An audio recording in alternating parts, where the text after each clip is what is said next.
Our next speaker is Gary Winslett. He's a fourth-year PhD candidate in political science, specializing in international relations. His doctoral dissertation research focuses on how cross-national differences in regulation impede international trade. And specifically, he analyzes trade in the meat, automobile, and pharmaceutical industries between the United States, the European Union, and Japan. Gary Winslett. So now that you've been inspired and moved to tears in a half a dozen different ways, I'm going to have to try really hard to be funny.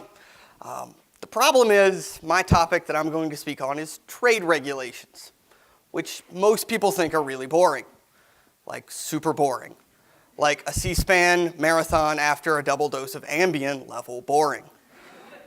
But trade regulations aren't boring, at least not if you know the right stories, like the story of the promiscuous Canadian lobsters. That's right, promiscuous Canadian lobsters. See, after the United States and Canada signed a free trade agreement in 1988, one of the first disputes centered around American regulations on lobsters. You see, if you catch lobsters prior to them reaching sexual maturity and reproducing, you can devastate lobster populations. To prevent this, American regulators set minimum size rules on lobsters that could be sold in the United States. The issue is that Canadian lobsters are sexually precocious. They start getting it on at a younger age and smaller size than their American counterparts. And so these regulations that are designed to protect the environment here and do exactly that were costing Canadian lobstermen millions of dollars a year. And so Canada, on behalf of its lobstermen, filed suit before the Canada-US Free Trade Dispute Settlement Panel. By a vote of 3-2, that panel upheld America's environmental regulations. And it was this decision that set the stage for many of the environmental rules in trade agreements today, ranging from NAFTA to the WTO. Now, this story and the others that I'm going to tell you today aren't just interesting in their own right. They're important for a couple of reasons. First, these rules at the intersection of regulation and trade affect almost all of us almost every day. And we'll get to that in a minute. But second, these stories tell some larger truths. And the first is that even as much as we know about science today, culture and beliefs still matter. STEM is all the rage right now, and that's totally fine. It's very important, but we cannot engineer our way out of asking tough, thorny societal questions. And that's because even when there's broad agreements on the science underlying an issue, we can still have regulation disputes. Take, for example, carbon monoxide in beef.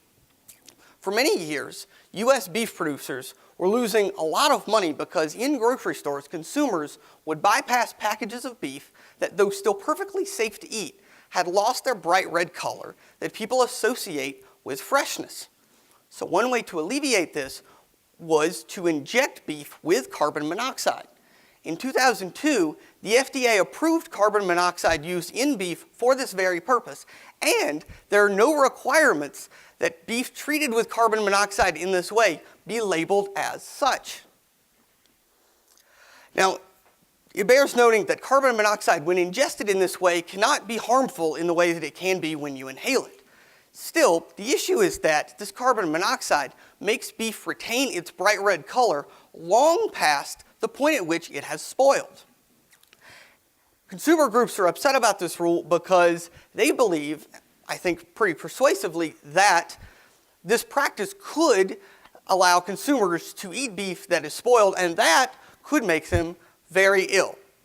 Now, the beef producers respond that, as long as people abide by sell-by dates and don't eat anything past the expiration date, it'll be fine. And then they also argue, somewhat bizarrely, that even if, broadly speaking, Americans find out about this, they won't care. Yeah, sure. The same society that treats gluten as if it is one step away from arsenic isn't going to care about carbon monoxide in beef. Okay, weird. Still, it's an open question whether or not this carbon monoxide treatment of beef can make people sick. But it's still a deceptive practice, and that's why some retailers, like Wegmans locally, refuses to participate in this. They refuse to sell beef that has been treated with carbon monoxide in this way. Now, while it's relieving that some retailers avoid this marketing sleight of hand that's not nearly as comprehensive as an FDA ban on it would be. Conversely, the EU and Japan ban this practice, and in their regulatory decisions, point out that they're banning it because it's deceptive. In the US regulatory decision, they point out that they're protecting industry sales. Now, even when regulators think that they're going for the same goal, they can still have disputes. Culture still matters even when regulators think they're talking about something that's really, really technical. Take, for example, car hood specifications. My God, what could be more technical and less culturally specific than car hood specifications? And yet here, culture still matters and has spawned what has become known as the baby head test. In the United States, all car safety rules revolve around one idea: protect the people inside the car. In Europe, however, because they have denser cities and so many more car accidents involve pedestrians, not only do cars have to be built and tested to protect people inside the car, but they also have to be designed and built to protect any pedestrians struck by the vehicle. One of the tests that comes along with this constellation of rules is called the baby head test, and it involves firing a ball into the car hood to make sure that it crumples inward instead of projecting forth into the ball. This is meant to simulate a baby being carried by their mother and being struck by the vehicle. Now, this story points to another larger truth, which is that details matter.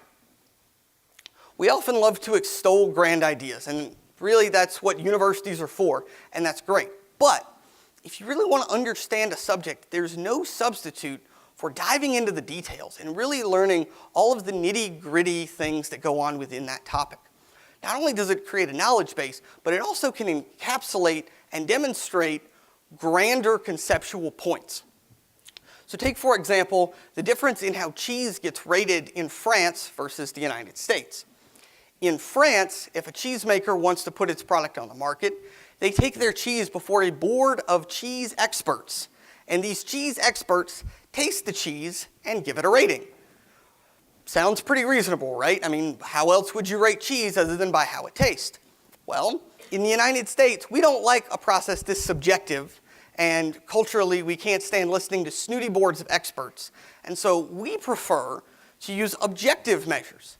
So Swiss cheese, for example, gets rated based upon the uniformity of the size of the holes in the cheese.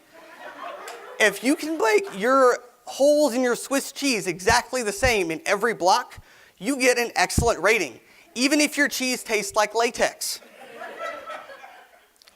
So in our zeal for having objective scientific measures and our distaste for snooty boards of experts that think they know more than us, we have designed a regulatory system for cheese that is based on something no one cares about, the size of the holes in the Swiss cheese being uniform, instead of setting up a regulatory system based on something everybody cares about, which is how the cheese actually tastes. Now, these stories are just a few small examples about how the intersection of trade and regulation affects everybody every day. All of us eat. The rules around trade and food affect not only how much that food costs, but how safe it is to eat. We are all clothed. Thank you. The rules around textile manufacturing and labor standards affect not just how much it costs to be properly clothed, but also the conditions under which millions of people in the developing world work every day. The inclusion of intellectual property rules in trade agreements influences not only how quickly new products come into the market, but also how the extent to which poor people around the world can access vital medications.